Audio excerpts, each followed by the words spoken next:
Welcome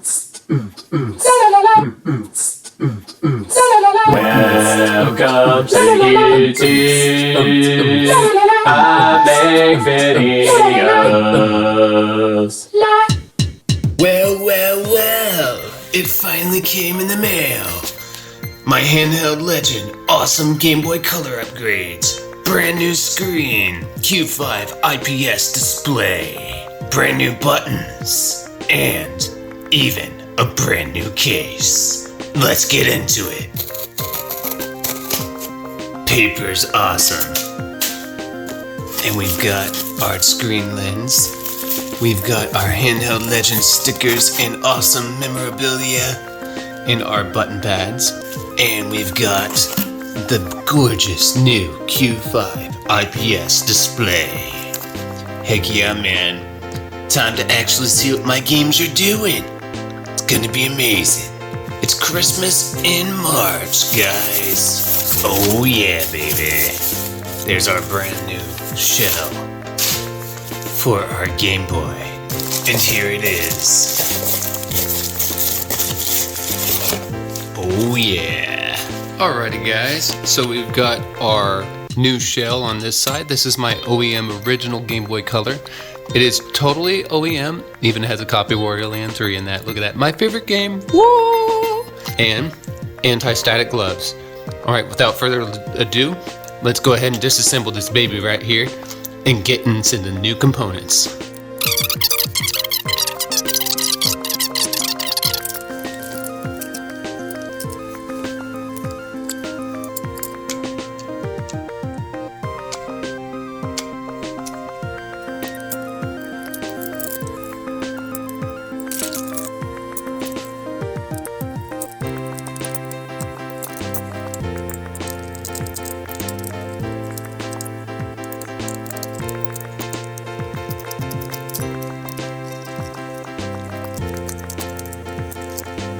Alright guys, now the case can be lifted off. We are looking at the internal components, the back of the main board of the Game Boy Color. As you can see, here's the CPU, all that good stuff. It's pretty sweet looking. Always exciting to be looking at the internals of Game Boy Color. Something about it just gets me excited. I don't know what it is. So there's screws here, here, and here, and those have to be removed.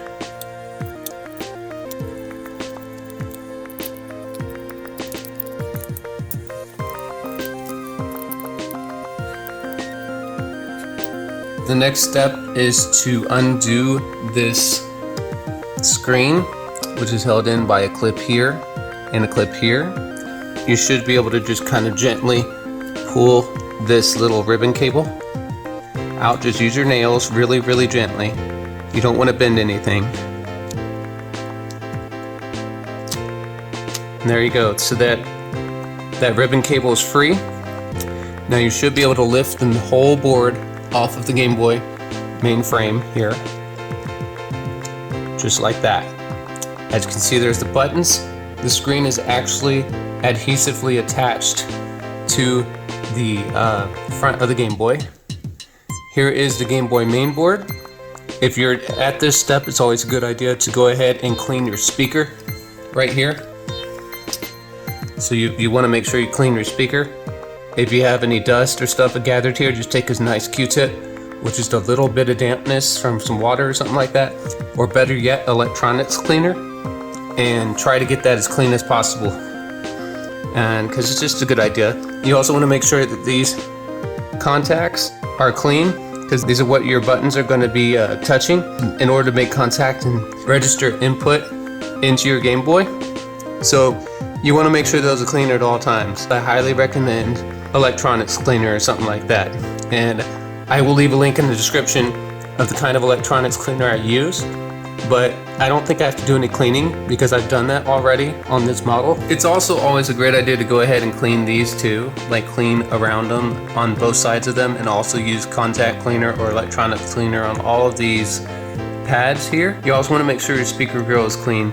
But if you're going to be using an additional new case like I am, You really don't have to worry too much about cleaning the case itself because it's going to be brand new. And this is going to go in this case now, so we need to get started on that. But what we need to do is we need to attach the new screen to this part here.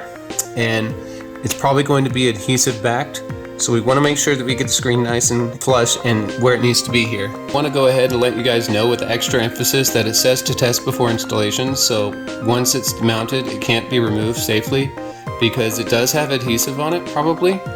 And the ribbon cable is delicate. So like it says, you need to test before installation. So what we're going to do is we're going to do a dry run, which means that we hook up all the components that we need to power the Game Boy. And we want to make sure the screen is working without problems before we install it into our new shell, which is right over here. So we just want to be extra careful every step along the way that we do things in the proper order. Also, this actually comes with wires that can be soldered for additional functions, but all the functions that we want, namely using the pixel mode, we can use that without soldering, so we're not going to be doing any soldering on this mod. We're also not going to be able to continue using anti-static gloves at this step because there's just simply not enough room to work around with them on.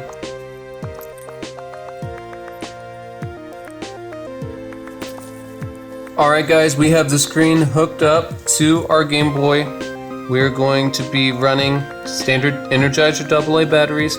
We've got everything hooked up here. We're going to flip the switch and see how it works.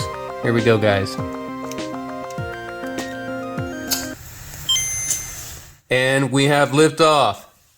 Touch sensors work as expected. I love it. Heck yeah, man. All right, let's put a game in it.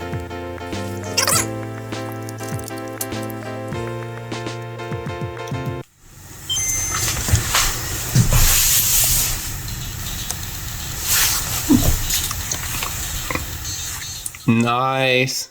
Alrighty guys, so I had to break these pegs off. They just don't break off completely level. So these have to be filed down or else they will keep the screen from sticking properly. This is a glass nail file and I'm going to file down these little bits of plastic here while live to being recorded right now. Now I have to do that for all of these other ones. Wow. This screen is huge. It comes all the way to the D-pad. Look at that. I'm also going to attach the insulating film to the back of the screen. We'll click here.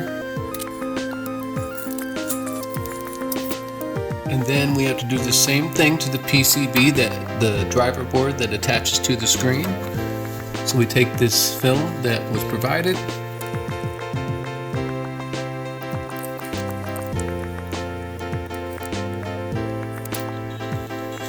Alright guys, we are doing a dry run. As you can see, we are barely together. I just shoved the screen in, basically, put some batteries in, and I'm just testing the line up. And basically the screen is totally lined up as it should be.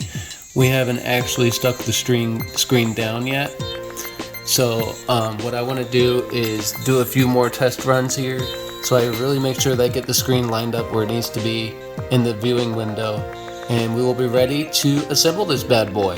Alrighty guys, I'm sorry I had to switch the step, or I had to skip the step where I actually put the screen on. I put the adhesive on, came with a 3M adhesive here, so just from a little bit of a review, there was a solid sheet here, you had to peel it off this piece right here, and basically what you did is, one side of this was sticky, you placed it down. Actually I placed it this way on the Game Boy, on the other side. Well, it's on the other side of the screen, and this is here. So then you peel this off, there's another sticky layer, then you line up the screen. And the way that I did it so that I got a perfect lineup for basically the first time was where this comms port is, or where it's going to line up, there should be on your shell a little thing that says comm here. You want to make sure that the screen is all the way to the upper left, like that upper left corner right there. And it's okay, as you can see, to have a little more screen on this side than on this side. It's not a big deal.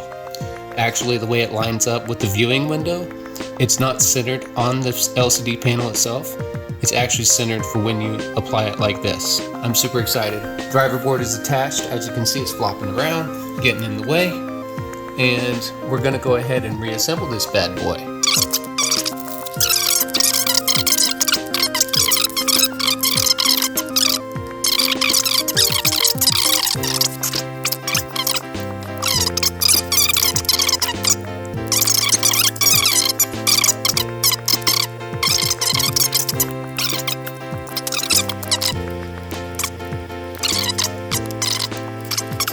Alrighty guys, we went ahead and we screwed everything back together here.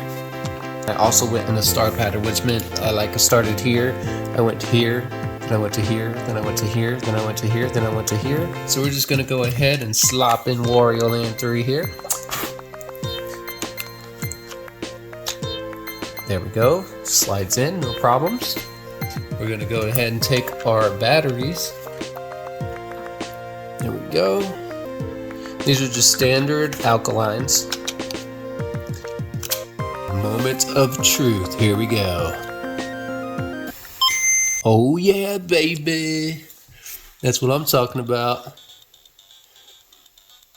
Let's do a little bit of a feature run through here.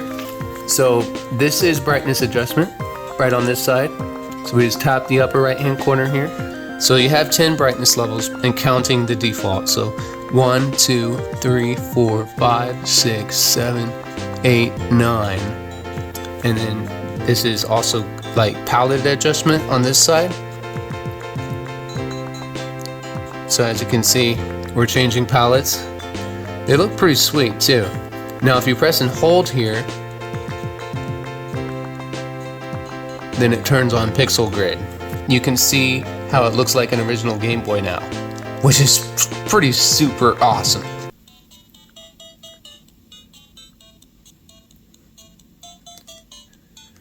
And I can turn pixel grid back off. So yeah guys, that's about all the features here. Brightness adjustment, pixel, and there is some sort of like battery meter thing here. Hold over here, it's battery something. Yeah, you get a battery meter. So thank you so much for watching me mod my Game Boy Color, guys, with a Q5 IPS display. This is the Super OSD version. If you want to see more stuff like this, let me know in the comments section. Thank you so much for all your support, guys. If it wasn't for you, I wouldn't be here on YouTube. So thank you so much for being here, guys. This has been a fun project, very extensive project. I'm sure there's some steps I didn't cover. If you have any questions, leave a comment down below and I will get back to you.